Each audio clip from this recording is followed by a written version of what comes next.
All eyes were on Aston Martin ahead of the weekend Spanish Grand Prix after the team made a significant change to their car, which now bears a striking resemblance to Red Bull's design. The AMR22B is nearly completely different from the car in which Aston Martin began the 2022 Formula One season, particularly regarding the side pods and floor, which resemble Red Bull's RB18. Even though the FIA approved Aston Martin's improvement, Red Bull was skeptical of the new design, and this is the issue we'll be looking at. Is it a copycat issue, or is it just some misunderstanding? Stick around till the end of the video to find out. In a statement, Red Bull said that although imitation is the highest form of flattery, any design reproduction must comply with the FIA's guidelines around reverse engineering. Therefore, any transfer of IP would plainly be a violation of regulations and a severe problem. The green Red Bull is a modified Aston Martin with steeply undercut side pods and a stepped ramp appearance on the upper bodywork. Red Bull team principal Christian Horner stated that copying is the greatest form of flattery, and it is quite a thing to advise your crew to come up with a very close-looking clone of our car. And of course, a few people have moved during the wintertime, and what you can't control is what they take in their heads. But what would be of significant concern to them would be if any IP had in any way changed ownership. That is where they rely on the FIA to do their job. They research, have all the access, and will strongly depend on them to verify that no Red Bull IP has made its way into that car. Since rebranding, Aston Martin has hired several high-profile employees from around the paddock, notably Red Bull's former head of aerodynamics, Dan Fallows. A contract dispute between the two teams was settled in January, when it was agreed that Fallows would begin working as Aston Martin's technical director in April. Red Bull advisor Helmut Marko went out to find out how Aston Martin could provide a car that appears identical to the Red Bull. Marko told Sky Germany that, as of now, copying is not prohibited, but you also have to consider that 7 employees were snatched from them and that their top aerodynamicist was lured to Aston Martin with a disproportionately big fee. There are some facts that they are still verifying, and they will investigate it thoroughly. Marko further stated that former Red Bull staff may have copied anything but not records, which is banned in F1. Marko explained that Dan Fallows was out gardening, like what he is thinking. Well, yes, the technique does not forbid copying, but can you make such a detailed replica of our car without any documents? After the FIA's comments, an Aston Martin representative stated that having examined the data and processes used to develop the update, the FIA has now certified in writing that their upgrade was generated due to valid independent work in compliance with the technical regulations. Aston Martin's comment from the FIA. The FIA said that they conducted a normal pre-event legality inspection of the Aston Martin's team's planned aerodynamic improvement for the 2022 FIA Formula One Spanish Grand Prix. And through the procedure, it became clear that several characteristics of the Aston Martin paralleled those of another rival. As a result, the FIA began an inquiry to ensure conformity with Article 17.3 of the technical rules, including the topic of reverse engineering and potential illegal IP transfer. Both teams worked fully with the FIA in our inquiry and gave all the essential information.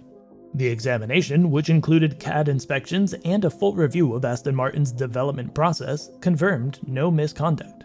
Hence, the FIA deems the Aston Martin aerodynamic enhancements to be compliant. While Article 17.3 specifically defines and prohibits reverse engineering, that is, the digital process of converting photographs or any other data to CAD models, and prohibits IP transfer between teams, this article also allows car design to be influenced by competitors, and has always been the case in Formula One. The examinations they say they conducted confirmed that Aston Martin's practices were consistent with the criteria of this article. Okay, let's now try to compare the differences and similarities between the two cars. Significant differences. The rear suspension is already a novel design. Tie rod suspension has been chosen for the AMR23. The suspension arm extends from the AMR23's bottom to the top of the wheel. It is the polar opposite of RB18 or RB19. This solution entails having a separate back axle management. Still, it is driven by the fact that the gearbox and powertrain at Red Bull are likewise completely different from that of Aston Martin, which Mercedes still equip.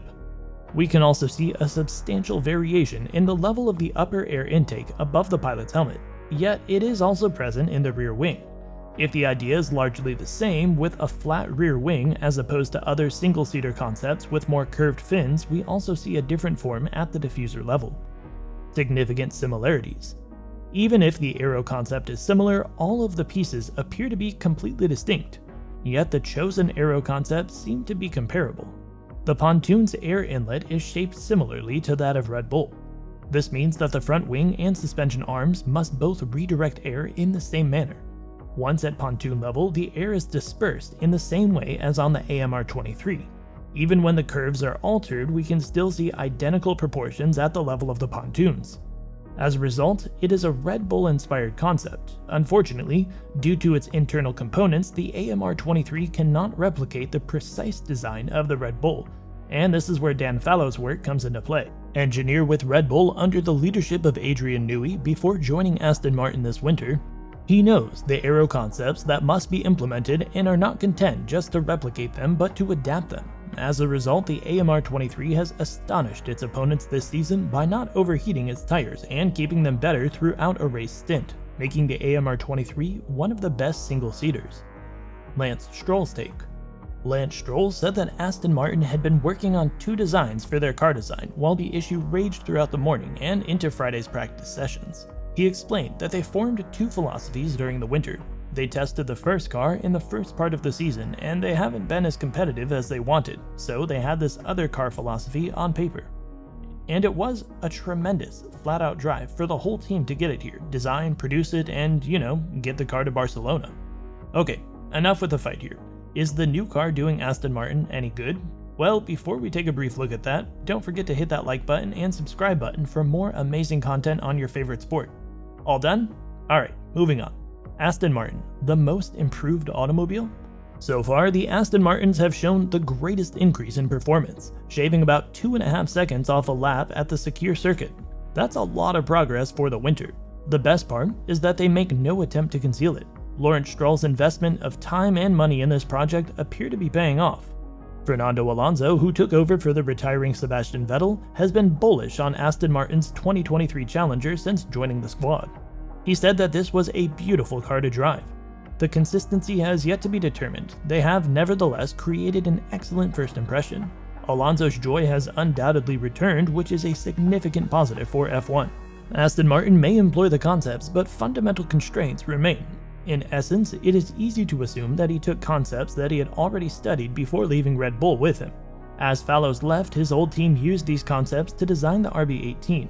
A direct transfer of intellectual property to a competing club, on the other hand, would be a breach of the rules. It should be noted that there will still be significant variances between the automobile's bodies. Aston Martin engineering director Luca Ferbato would have had to consider the chassis as a limiting factor in this newest version of the AMR-22's aerodynamic concept. In any case, the FIA released a statement to put an end to any speculation and rumors about the purported cloning of the RB18, or at least partial cloning. In the statement, they detailed each step of the car's progress and affirmed that it passed the FIA's checks in full, and with open cooperation from the Silverstone team. Each design phase for the creation of the new components, from preliminary drawings to production drawings, passed the FIA intellectual property checks. In brief, it appears to be a clone, but it is not.